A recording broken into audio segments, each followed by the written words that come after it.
I think I can post your questions up here too. Are you sure you want interesting questions? Definitely.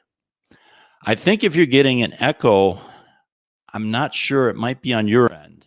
I don't think it should be coming from my end at this point. Oh, here's Ralph. Let me get Ralph in the stream. Hi, Dale. Hey, Ralph. We're getting quite a few people are already online. I assume you're able to hear me okay? I hear you five, as we say in aviation. Okay. Well, we've got Ralph here now. Ralph, as I was telling the audience, this is sort of a dry run for a TV show that I'll be doing next year, probably on LinkedIn Live, YouTube Live, that sort of thing. So I appreciate you being on board with us here. Especially, I think people can use a reprieve from election talk. So some ICS security talk might be very welcome here in the United States. What, you didn't want to talk about the election? Okay, that's fine with me. Well, the funny thing I had going for me was living in Hawaii. I wasn't up late last night because 2 a.m. Eastern time was only 9 p.m. here. So it worked out fine. So we're gonna post questions as they come in, but I thought we could talk about a few things at least to get things started. And if there's some topic you're dying to talk about, we'll make sure we hit that as well. Sure. So you've been doing what I think you're calling your Red Pill series on YouTube. You've been putting out a number of things, and one of the topics that's kind of been consistent across Ukraine, Triton, threat intel is this whole idea of looking at the threat and what should we really take from the information that's actually out there and what's actually being done. Why don't you start out just by maybe giving a quick tip on what you're thinking right now about threat intel, the value of it to an asset owner today? Well, I would say this would be too short-sighted because if anybody had gotten the idea who had actually seen these latest videos that I would be trying to dismiss threat intelligence, etc., that would be totally misleading.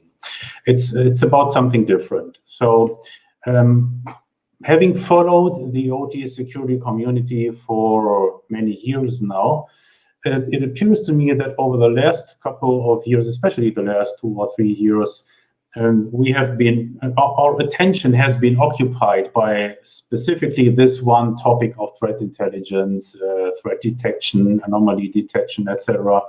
And I don't think that this is a really useful or helpful development because we have so many more things that deserve our attention and that should be addressed.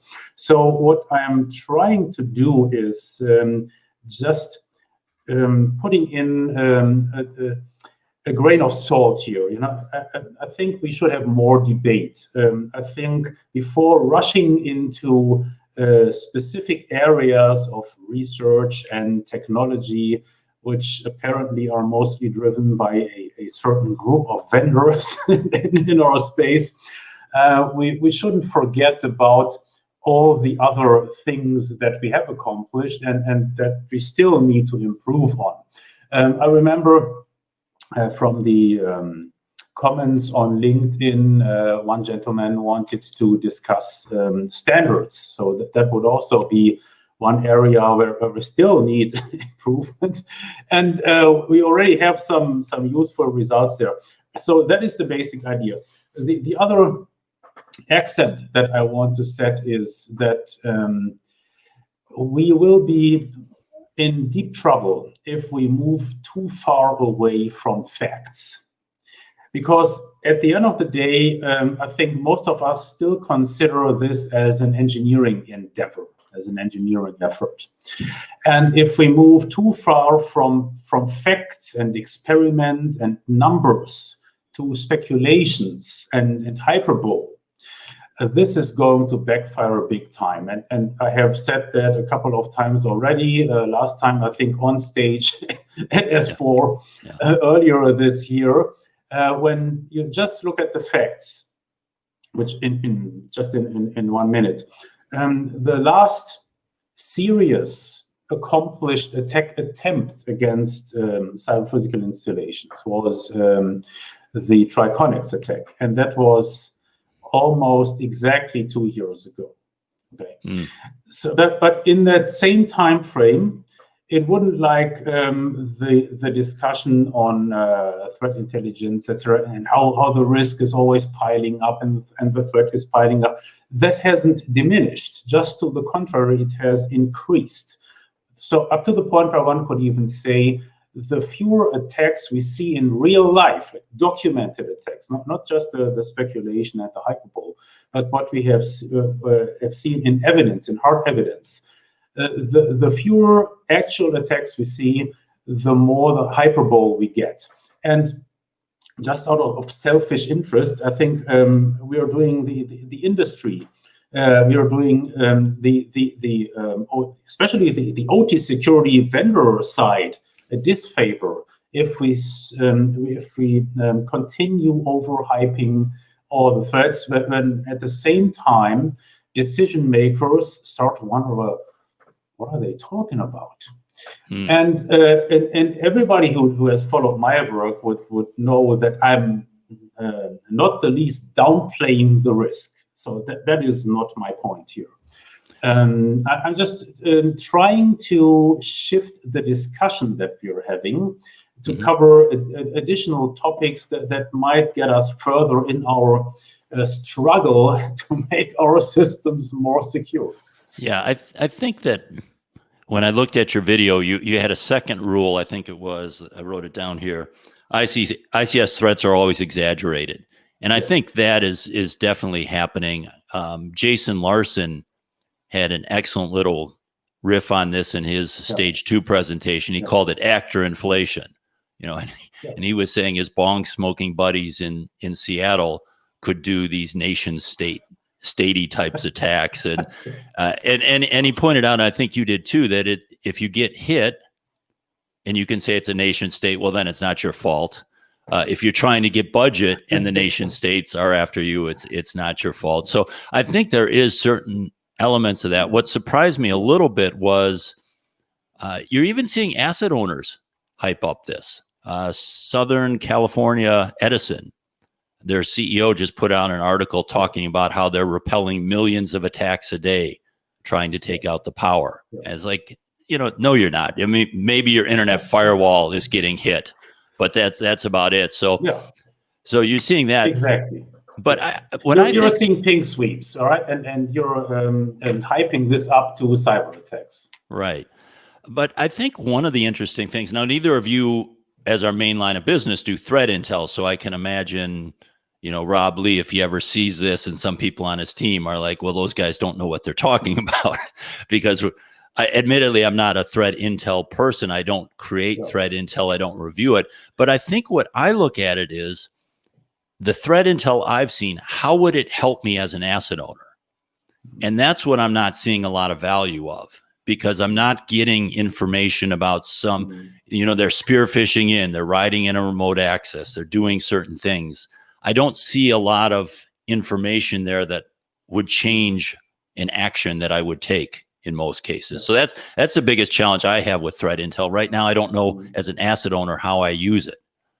Yes, and I think it's also worthwhile pointing out one more time that the idea is not to bash threat intel per se, or a particular company such as Dragos. If you have seen the video, or if you're interested in the video, I'm actually quoting Dragos employee or one specific employee. So I think it's worthwhile having a discussion. It's not about bashing this side or that vendor. It's just about opening up the topics that we are talking about, and specifically, let's not be shy to have a debate. And certainly, you could do the same thing with the stuff that I'm doing, that my company is doing. Even I think I got my fair share of criticism so far. Yeah. But that is maybe the major point.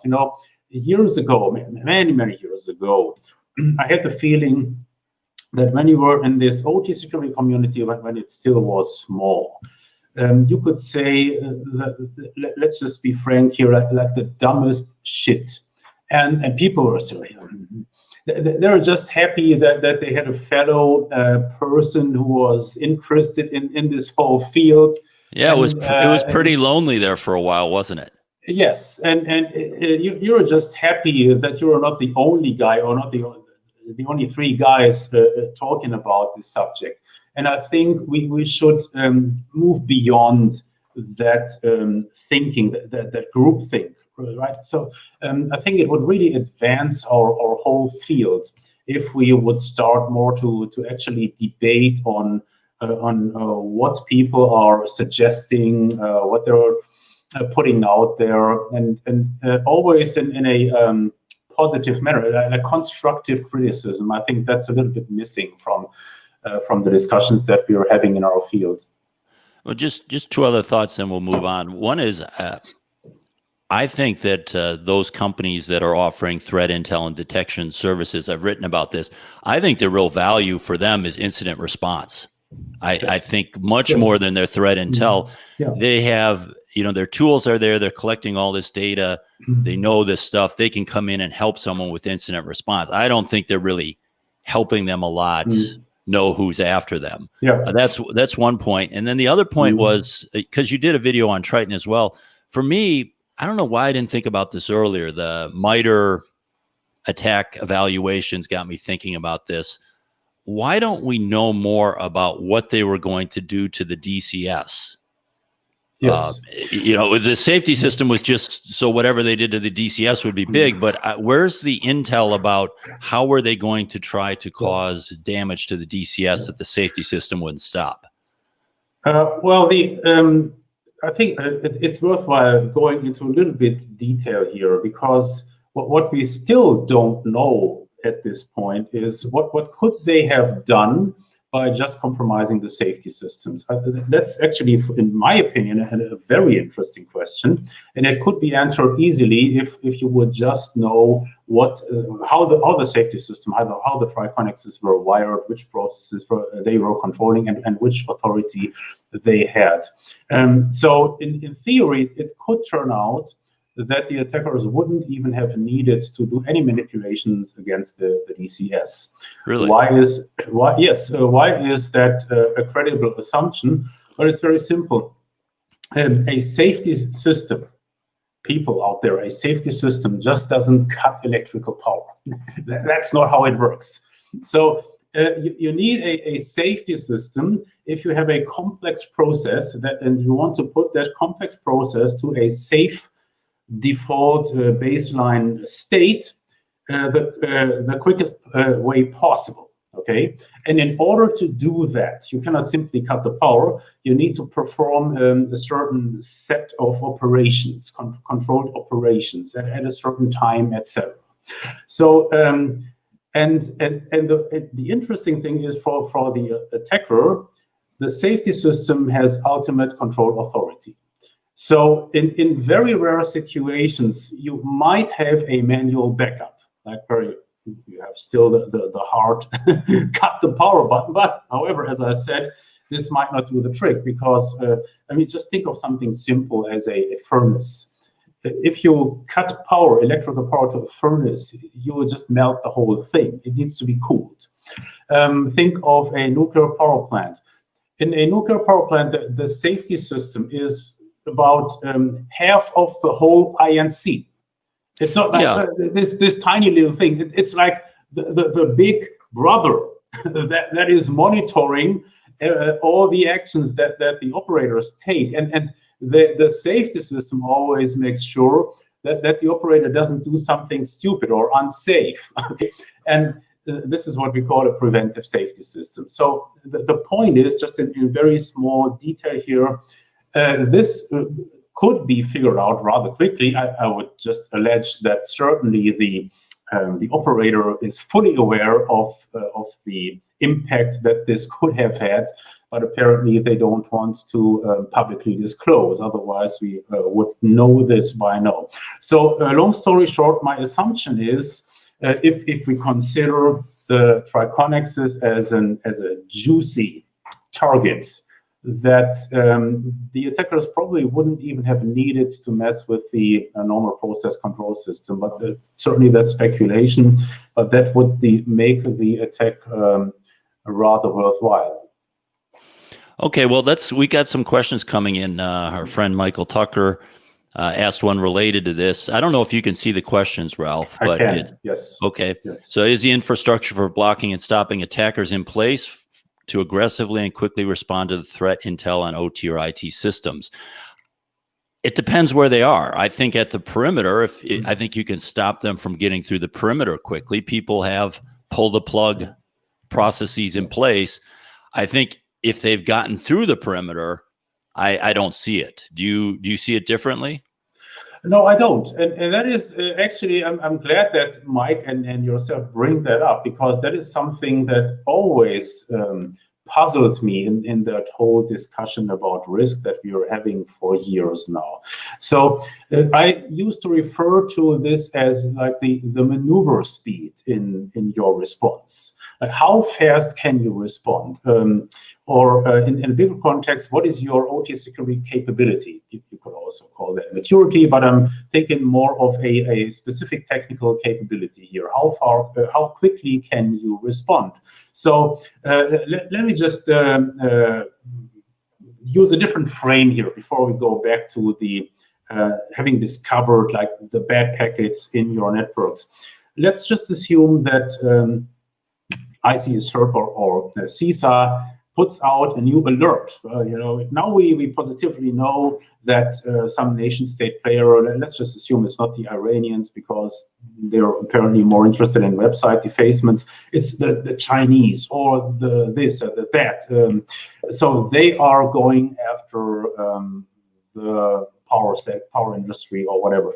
And if you would really have a credible attack vector, my hypothesis is it would be too late anyway. So you just get informed, guys, next week, brace, they're going to hit, they're going to strike next week. It's too late. Because the funny thing is most people, most consultants certainly in OT security know this already. How long does it take when you have identified all those very, very nasty vulnerabilities, not the CVEs, but the vulnerabilities in the design, in the network design, in the process design, etc. How long does it take to mitigate those vulnerabilities? A couple of years, guys, a couple of years, okay? And now don't tell me that this would be any different if you get this alert from CISA or you identify, man, we have Russia, or we have China. Sorry, Anton, I take that back with Russia. We have China in our network. So let's just quickly scramble and kick them out. Doesn't work like this.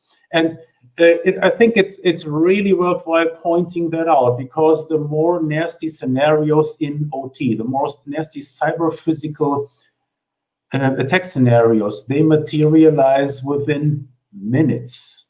That's the problem. Some people might remember my talk, I guess it was in 2016, on how to cause core melt at a nuclear power plant using a cyber attack. The scenario that I present, so let's just assume the attacker has already had that access. It materializes in minutes. You're not talking about weeks or days. It materializes in minutes. And I think every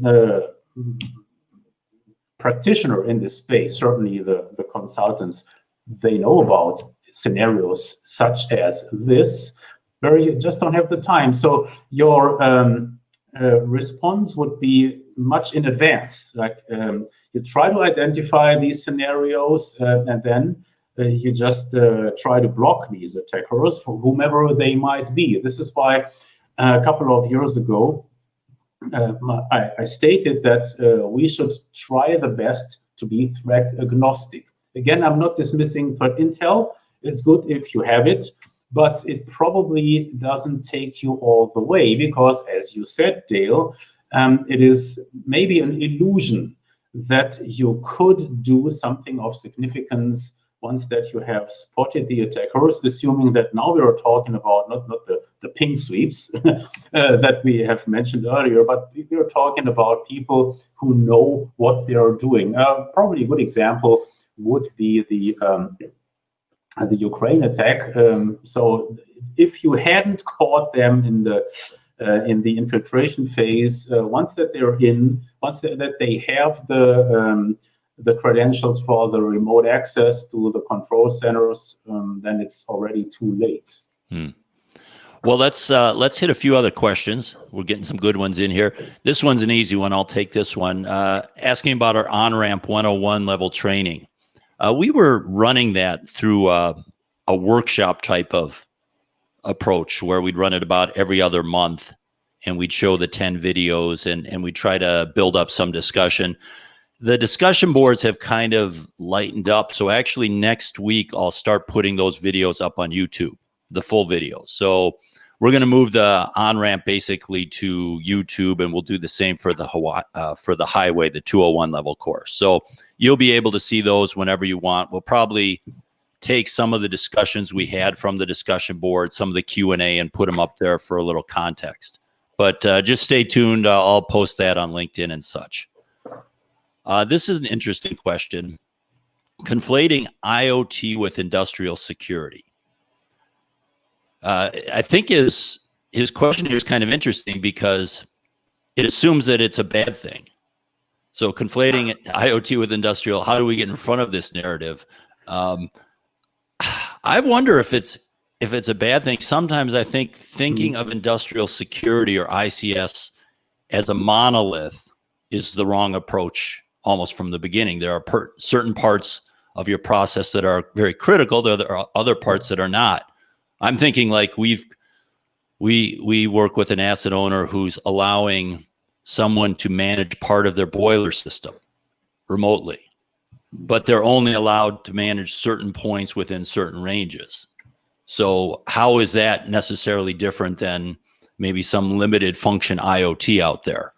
So I don't know that it's bad. It might actually force us to have a little more contextual, or I guess risk-based contextual representation of ICS in my mind. What do you think of this, Ralph? Well, I think it's a mixed bag. So on one side, and I think you already alleged to that, we should grab any opportunity to make our shitty field, a little bit more interesting and sexy. So to take it from the core insiders, maybe with a hard hat on, and use anything we can, like any fashionable development, and apparently IoT is something like that. IoT is sexy, right? So why not just grab it and just use the momentum, ride the wave in order to get more budget, because that's what we don't have, not enough of that. So that would make sense to me. The reservations that I have is that as far as IoT security is concerned, I haven't seen the desire in IoT security to really go all the way, to really see the big context here. So from the few approaches that I have seen or discussions, they seem to be more focused on endpoint security and how to establish a connection to the cloud in a secure manner and maybe have a secure data store in the cloud. But that certainly doesn't do the trick, because as soon as you introduce new attack vectors, internet exposed attack vectors to process control, and also introduce new potential ways to mess up process control, then you really should view it in the bigger context. And I haven't seen that happening so far. I just one comment on that. When you're talking about budget, I think that's actually a real interesting case. It reminds me of some SCADA systems. I'm thinking like pipelines and things like that they were using VSAT and lease lines and dial-up lines here in the United States, which are very expensive. And they wanted to move to mobile data services, basically using Verizon or another carrier to provide it. The savings were huge. I mean, the thing paid for itself within a month and just saved a bunch of money after that. There was an opportunity there to say, and it worked for the security people to say, okay, that's fine. You know, we don't like this. We understand it's going to happen. But if you're going to do this, you have to spend this money on security to make this a viable option. And by the way, it still saves you a lot of money. So I think you might be in the same case with IoT. You're putting all these sensors out there. You say, okay, real benefit, we see it, but you got, you know, you're not going to save 100% of the money you're saving. You're only going to save 95 because you got to spend 5% on security. Yeah, in a perfect world, because as you would probably concede, that you know, many organizations will just skip the security aspect because, you know, some people are just interested in saving the last penny because their priorities are different. That's true. And that's the bias that I always have to acknowledge here, is that people I'm talking to care about security, or they don't talk to me, you know. So there's a lot of companies that just never even bother to have the discussion. We have a question from Patrick Jordan on what do we think about CCE? I'll let you go first on this one, Ralph. What is it? That's the INL, consequence-driven cyber-informed engineering. I had a hunch, but I just wanted to make sure. I haven't seen it as a buzzword, and I would probably add that's a sad thing, maybe, because I had more hopes in respect to CCE. I think the original idea is totally makes sense to everyone who is in this field for a couple of years. I can certainly say from my consulting days that we certainly try to put a heavy emphasis on cost of consequence.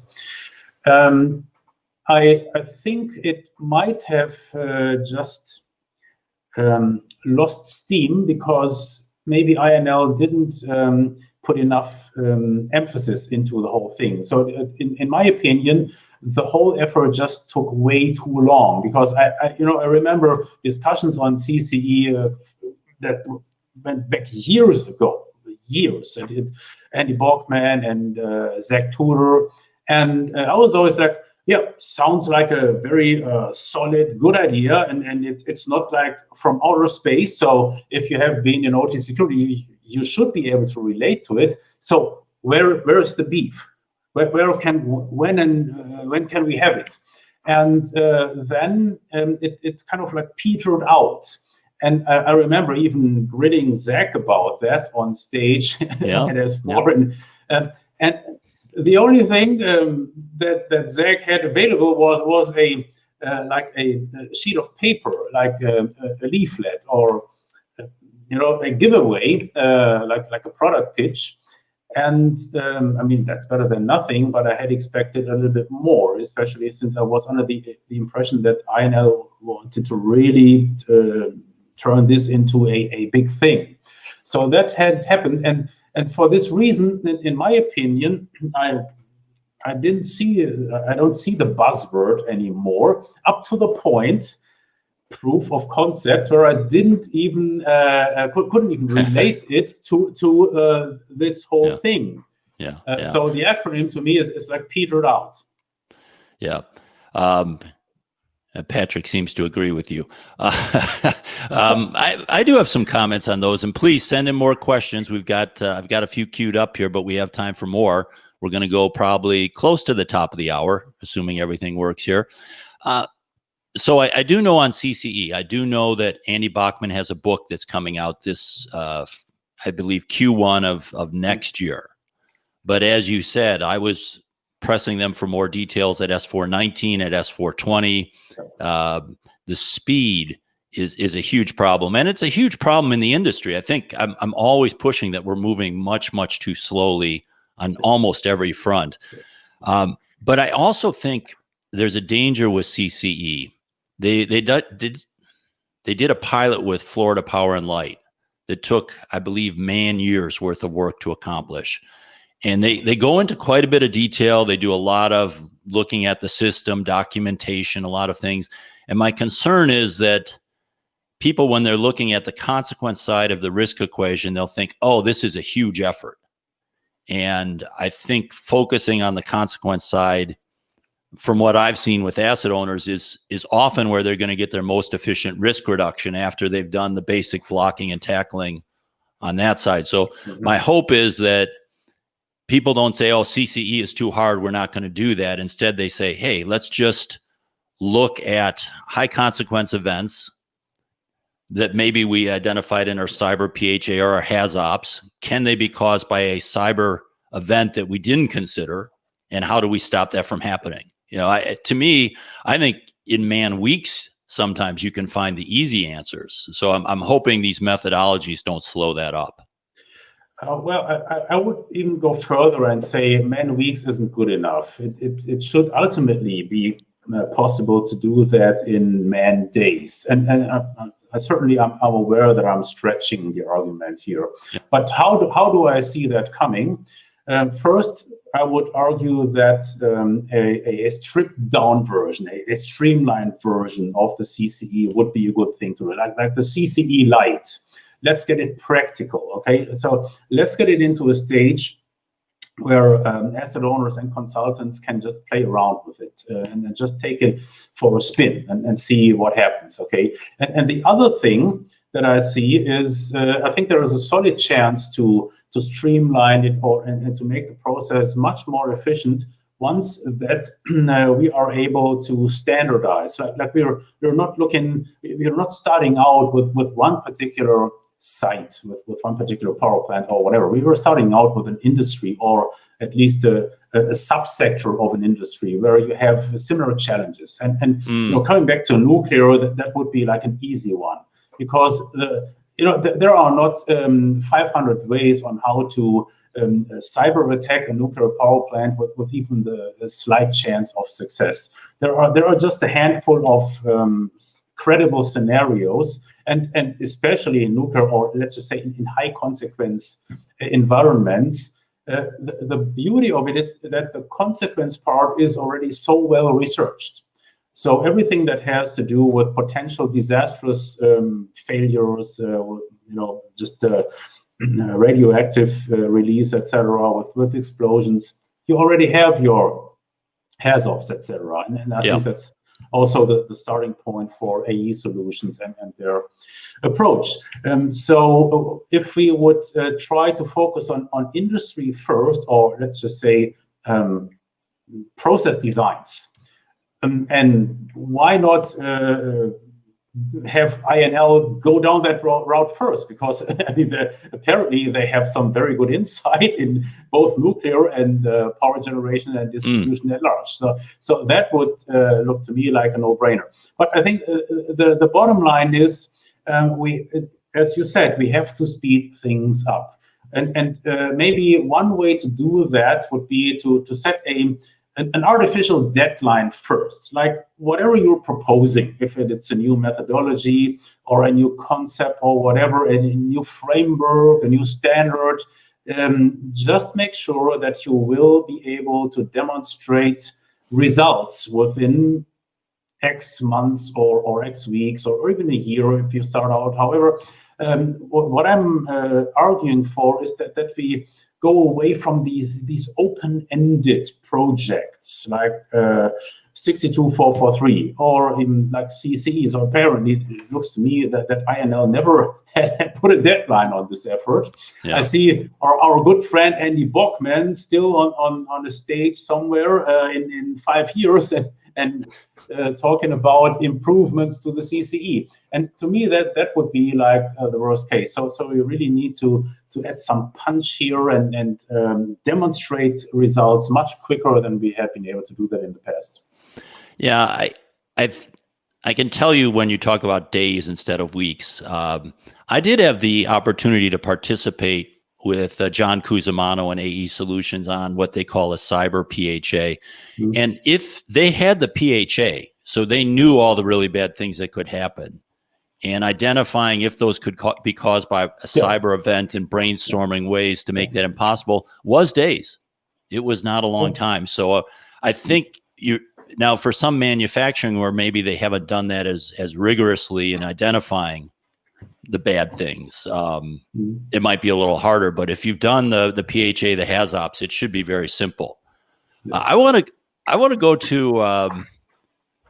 I mean, this triggered me made me think of Joe. I wanted to talk about something because I get the notifications from Joe, and Joe Weiss, and he'll forward me articles from time to time. And I guess my view hasn't changed. I wanted to get your view of it, Ralph. He's constantly pushing the idea that level 0 devices are not secure. And, I shoulder shrug and I said, yeah, we all know that's been true forever. That's, we've known that. We've known level 1 devices weren't, level 0 much less. And I think one of the issues he has is he believes that the industry doesn't understand this. Where I am is I understand that, but to me, I don't think that's an area where I would put a lot of resources, because I don't think for the level of effort, I'm going to get a lot of risk reduction. Yes, where are you on this? Yeah. Same? Okay. On the same page. So just as you said, I understand the problem. I think most of us understand the problem. Certainly after Joe has hammered it for the 100,000th time, we do understand that, Joe, really. We do. We just have a different assessment, and to me, it is actually not on the radar, because we have so many other things to worry about. Certainly, also drawing from my experience, I can tell you one thing. So, as some of you will already know, I've moved out of consulting, and for the last 3 or 4 years, I've been focusing solely on a software product for OT asset management. And the data that we are getting have pretty much changed my view on priorities. Like once that you see what's really out there, you get a different view of reality, and your priorities shift. And that would be just another reason why I don't think that focusing on the sensor issue for months or years isn't a good investment of time. Yeah, I guess where I'm at on that, and I see Michael thinks some industries you need to do that, and other people are disagreeing. But what I think the answer there is going to be something like we saw with GE's Digital Ghost. I see the digital twins with process variable anomaly detection, telling you when what you're seeing in your control system is physically not possible. I see that as the way we're going to deal with this level 0 issue, and that also deals with the bad sensor issue. So you're dealing with whatever the cause is. So I think that's good. We did get a question beforehand, and standards have come up. So let me see here. Let's see. It was Jaron Geyser was asking if 62443, the cybersecurity framework, or other types of standards, if those are in a position that an engineer could use. And you wrote the book, I think it was Robust Control Systems Aimed at the Engineer. What do you think? Are they able to pick up and use these standards or guidelines or frameworks? No, they are not, and they don't have to. So I have to admit that I don't think I fully understand the question or the reasoning behind the question, because you have to understand a standard or a framework for an OT security program is not, or it has multiple stakeholders that are addressed. Engineers are only a part of all these program components. So certainly engineers come in at some point. They just occupy some of that space. But the idea or the rationale of an OT security program or framework is more strategic. Just as an example, it always has to start from the top. So such a program is always top down. And at some point down at the bottom, there are the engineers, and this is where they have to play their role. But a cybersecurity framework or program would be no good if it would only address the role of engineers, or even if it would be written in a language that engineers would actually understand. So I have full sympathy for every engineer who would tell me, 62443, just go away. That's not my word. So I think it doesn't fit, and it shouldn't. Otherwise, it would be addressing the wrong issues. A cybersecurity framework or program always needs to be holistic. Yeah, and I guess I've thought this way for years, having, you go out to the plants, you deal with the engineers who are, especially a decade ago, they didn't want to get involved in this at all. And I think if you go to engineering, you're an electrical engineer, a chemical engineer, whatever, you don't want to be doing cybersecurity. I mean, that's a punishment for you. You're gonna try to get out of that. So pretending like we want to find engineers that do this, I mean, there are the few unicorns out there that somehow are engineers who actually enjoy this, but then they usually stop doing engineering. And I guess go ahead. Maybe if I can go back to your question, because you wanted to establish a relationship with my book, Robust Control System Networks, which you can still buy on Amazon. Excellent book, 5-star review. Thanks. But the linkage might be. Let me rephrase here. How do you get an engineer, a control engineer, to consider OT security? And this is probably one way to look at this book or the content of the book. What I'm trying to do in the book is make engineers understand that a cyber attack or a malicious manipulation of process control is just a special case of the bigger problem of fragility, of cyber fragility, which as an engineer you definitely have to be worried about, because with rising digital complexity, things, your systems, your control systems are so much more difficult to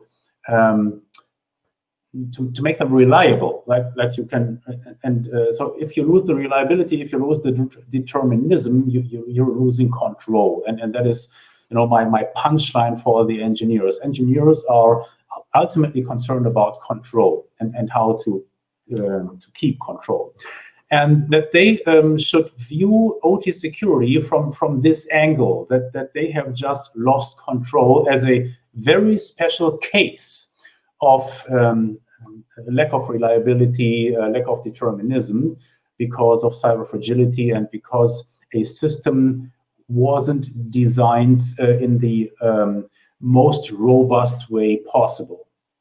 Okay, well, I'm appreciating the comments and questions, and I think what this question actually leads into another.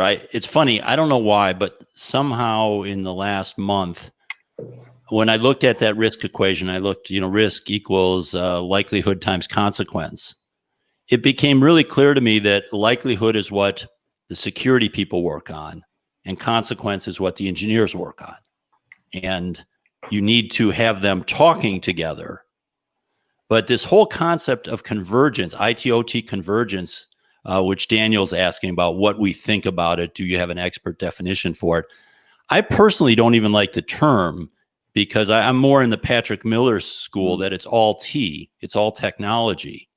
And I think what we're seeing, Daniel, is I think we're seeing integration between those technologies. I don't see them converging, but for example, I see that detection solutions on the OT side will be sending contextual information to the enterprise SOC.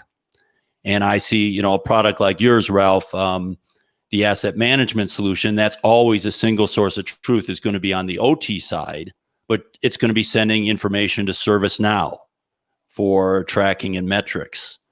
So I guess I've never been a real fan of this term, because I think it suggests something that isn't the case. I think OT, just like ERP, just like server farms, are always going to be a separate type of T that needs some specialized work, but I guess that's my answer to it. Ralph, what do you think about this? Yeah, let me put the focus on two topics here in this whole scenario. First, I think it might be a little bit more complex rather than saying, the IT people, they focus on likelihood, whereas the engineers don't. I think the safety engineers won't like you for that comment, because the safety guys, they really know a lot more about likelihood than IT folks. Because certainly they have the luxury of living in a deterministic space. Well, but wait. I think we're talking about different likelihoods. I know. Okay. I wanted to make that point, because part of this whole problem here is that we're not talking the same language. Yeah, yes. Good point. So that was not to invalidate your argument. I was just trying to point that out. Still, part of our struggles are just due to a lack of a common language. And getting back to Daniel's question, well, there are so many things that you could say. In principle, I would agree to you, Dale. Well, this whole convergence thing is pretty much meaningless. Today we are mostly talking about digital technology and how it stretches out to every part of our lives, and certainly also to our industrial production and generation of electrical power, etc. However, I think we shouldn't lose track of one serious phenomenon or trend. IT is eating our lunch. You're going to see that materialize over the next couple of years. So at least in my space, the major pushes for OT security are coming out of IT. That's not necessarily a bad thing per se.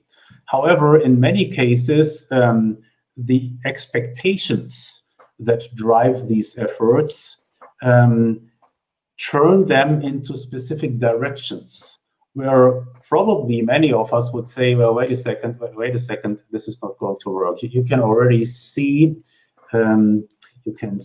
disaster coming. You can see an unsuccessful project getting steam.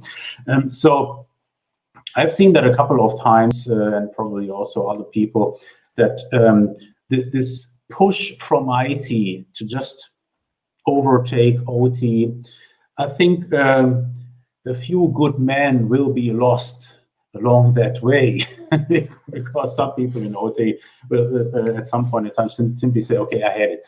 I'm no longer arguing that an IT administrator cannot actually run our OT environment, but I'm just sick and tired. So let's just let them do that, and then just fail. Maybe that would be a lesson worth learning. So there are so many aspects of this whole discussion there that you probably could spend an hour talking about that alone. Yeah, and I think when you say IT is winning or is eating our lunch, that goes back to speed again. If now the board and executives know that this is a risk, they've identified that there is some risk related to cyber risk related to the ICS. They want to be able to have visibility. They want to know that they're getting something that they can say they're doing their job. And if OT is not responding, then I'm sure if OT had it solved and could present a good case, the CISO would be happy. But in a vacuum, they're going to step in and say, look, I have to do something. So this is another reason why we need more speed. Well, I think the bigger challenge is to leverage that push from IT.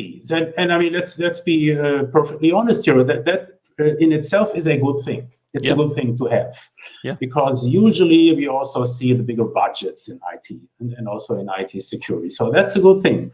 The challenge is to channel these efforts into something useful.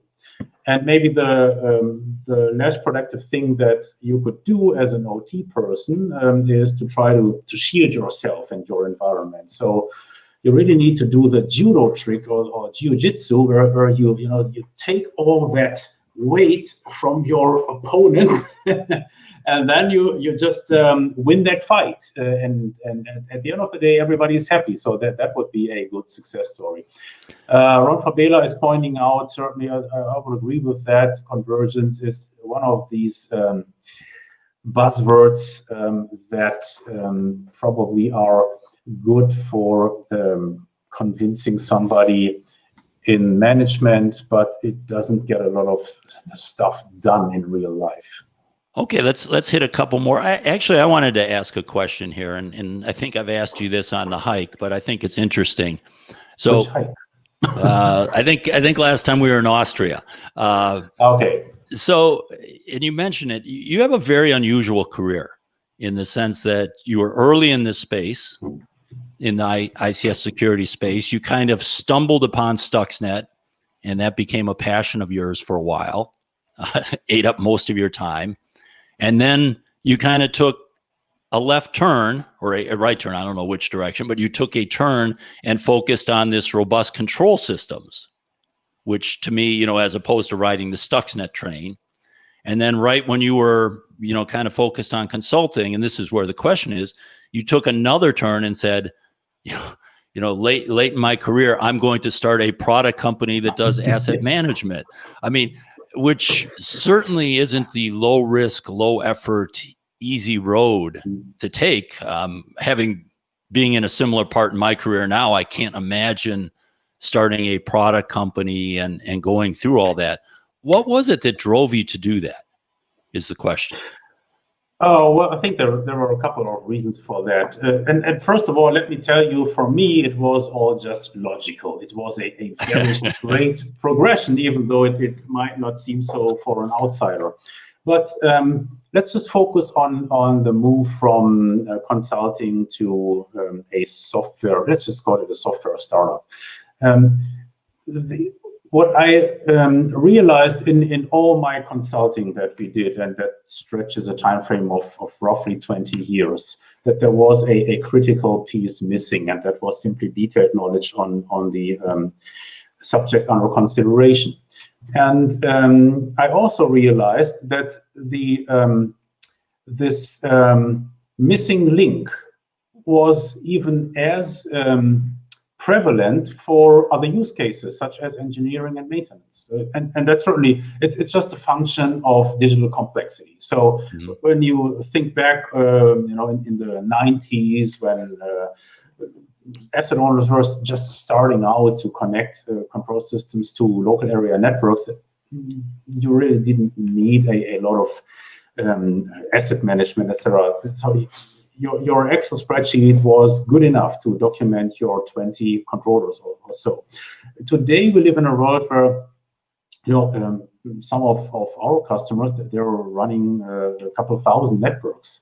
And if you want to have any chance to reasonably talk about risk with any meaning, or also to make sure that your operation is reliable and it's efficient from a maintainability perspective, you do need this missing piece of technology. And this is what I have identified as a business opportunity, that we just need this. It's just a missing link, and we will be in deep trouble if we don't get this gap closed. And this is for me a worthwhile goal to pursue with all my time and all my energy and emotion. No, I've seen you don't go halfway into these things, so that's good. Okay, that's right. I'm all in. Yes. Okay, well let's hit. This is a simple question that Bryan Owen asked, but I actually think this is an important question on ransomware, because I don't know that it made the case for OT security, but it certainly is an easy. What I think ransomware has done is it allows an organization to very quickly determine if they would be able to survive this. To me, it's really helped with the recovery phase of it, because saying you're going to stop ransomware 100% is probably a fool's errand. So to me, this has really shown a spotlight on recovery that we just have never been able to get, because I think asset owners thought, oh, our redundancy will save us, we don't have to worry about recovery. And they kind of did a lot of hand waving on recovery, saying, yeah, we can recover within this time, but they didn't really know if they could. I think this is maybe a wake-up call and a forcing measure of saying, are we sure we can really recover if we get hit by ransomware? That's my view. What do you think ransomware is meant for OT? Well, as a matter of fact, I would argue it has not made the case for OT security for a very simple reason. We didn't see an OT-specific type of ransomware, or let's just say a threat actor that would focus on cyber-physical systems, which I would assume we will see in the future.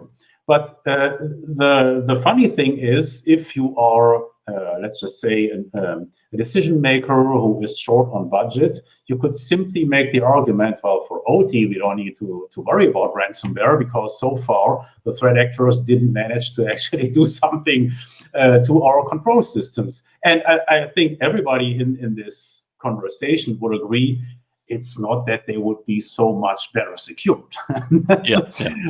So I'm waiting for this to happen, but you know how it goes. And let me get back to your comment that this is going to be a wake-up call. No. I think we have seen so many wake-up calls. Yeah, I know that's a bad term to ask. I stepped into that one, didn't I? But you know, I think one thing it has done is it has, although you say it hasn't really gotten into ICS or OT systems, it's gotten into supporting systems like shipping systems and things like that. And I think it's not a wake-up call. Maybe it's made people more aware that these systems that they didn't think were critical actually are critical. If they go away, they can't do their business. And because we have seen factories shut down because of ransomware, but not because the ransomware got on the factory, just because goods were piling up, they didn't know where to ship orders, all sorts of things like that.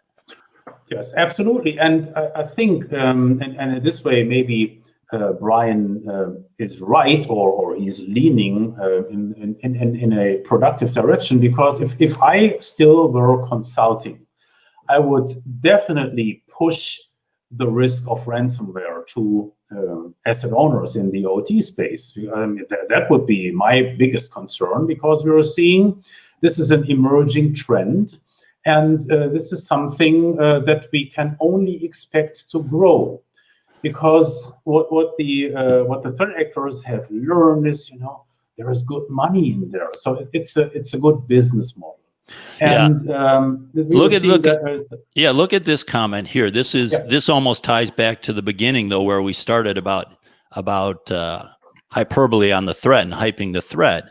I mean, this was the whole case where I believe someone in your country, in Germany, was unable. The ambulance couldn't take him to one hospital because they supposedly had ransomware and were unable to take the patient. So they sent them to another hospital, and in that hour-long time, they died. And that basically got called ransomware killing someone. And people get diverted from one hospital to another all the time. I mean, this is the same sort of thing. If we say one person dying because some related cause is a reason why we have to do all this stuff, a true hospital administrator is going to say, hey, you guys just don't understand our business. Exactly. That's not the way it works. I think it's very good that you pointed out, because let me just give you a related example. Oh, you could experience downtime when the attackers strike. Have you ever heard how many times a day maybe you experience downtime in a real factory environment? So that is not like the catastrophic horror scenario that happens all the time, depending on the processes, etc. And so that is, and also I would like to point out that this, to my best knowledge, this is an allegation that has not been credibly confirmed, that this person would actually live if he or she had been administered to that specific hospital, etc. But again, I think ransomware should not be discounted. as a scenario for OT. Again, I would emphasize it when trying to educate asset owners that this is something that they need to be concerned about, because this is apparently something where the attackers are ramping up. And so we have to focus on that. Yeah, and we've done a couple of incident response tabletop exercises saying what happens if ransomware gets on your ICS. I think it's a good one to use. Do you have time for one more question, Ralph? One more. Okay.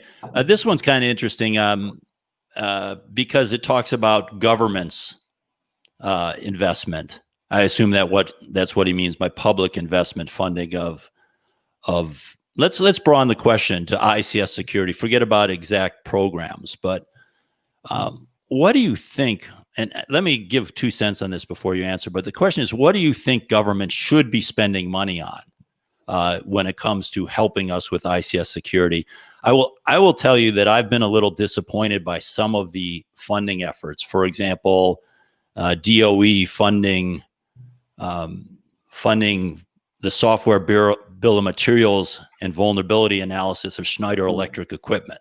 I mean, there's companies that do that. Schneider Electric's a big boy; they don't need money. Or doing, I think it was the National Rural Electric Utility developing their own detection product and getting money from the government. So, I really think that the government should really try to avoid funding products and services. In my mind, it's all about education and putting out content. That's where I'm always pushing these organizations. Where would you have them spend their resources? Well, I would probably be a little bit more specific than you. So I think it's just to stay with Mike Toecker here. Management frameworks, we have more than enough. Why would we need another one funded by the government? So I think there are so many people in our space who are still under the impression that the next framework would contain some revelation that we didn't have so far. And that's like world changing. And I think we're seeing that presently with the MITRE ATT&CK framework, which is government funded. So why, I don't get it. You don't need a new framework to do a good job in OT security. You have all the frameworks that you need. And my best advice would be, and I think I even did a video on that a couple of years ago, to go totally eclectic and just take from this framework what you like, what you think works in your environment, and you take something else from the other framework. As some of you may know, we have a streamlined proprietary framework that basically tries to take all of what I think the good things from other frameworks, and then tries to be very, very specific. Because if you have already worked with frameworks, you know, well, this is a lot of that is high-level talk, and to translate that to real action, that's a completely different story. So far for the frameworks, but I think it's interesting to also be more specific on your question, Dale. What I think the government should do instead. I think there are 2 areas where the government money, where budget could really plays a big role. I think first, when you consider incident response, there are some areas where incident response just cannot be done by the private asset owner, or even by the public or semi-public asset owner. So, for example, if you think about nuclear, it is very difficult for an operator or asset owner of a nuclear facility to do any type of incident response. And that's like, it used to be common sense as far as physical attacks are concerned. You know, when your nuclear power plant would get attacked by some militia, it is common understanding that the government, the military, would be there, let's just say, within 15 or 30 minutes. And I think they would probably need to step up their game as far as cyber is concerned. The other thing, where sorry, you broke up there. Yeah, the other thing where I have a very specific beef with the U.S. government is the totally lacking quality management effort as far as the CVE CPE process is concerned.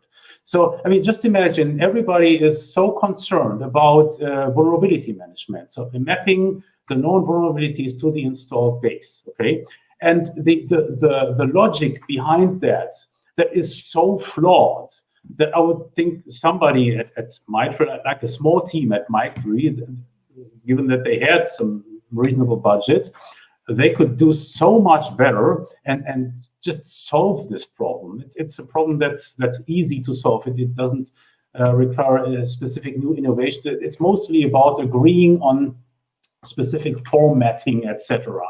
So just consider this: when you see the known vulnerabilities for a given device, and this whole process is mapped more or less automatically. In many cases, it's just guesswork, and that's not because the software products that do this mapping would be shitty. It's just that the whole nomenclature behind these various systems. Here you have the CVEs, and there you have the product identifiers. That's just it's so half-baked, it's so flawed, and then you have inconsistencies in the naming conventions, etc. And that is something so very specific that I think that is crying for remediation, and this is, you know, senators and Congress people. This is where you could really make a difference. Well, maybe we'll send this to them in a few months after things calm down here. Ralph, I really appreciate you going on this experiment with me. I think the people watching live like it. We'll put it up on YouTube later as well, so people can watch it if they couldn't attend live. Thanks again for doing this. Thank you, everyone who attended live, and we'll see if what I learned from this and what gets in the TV show for next year. But thanks a lot, Ralph. Take care, okay? My pleasure. Bye-bye, Dave. Okay. Bye-bye, guys. Bye, everyone.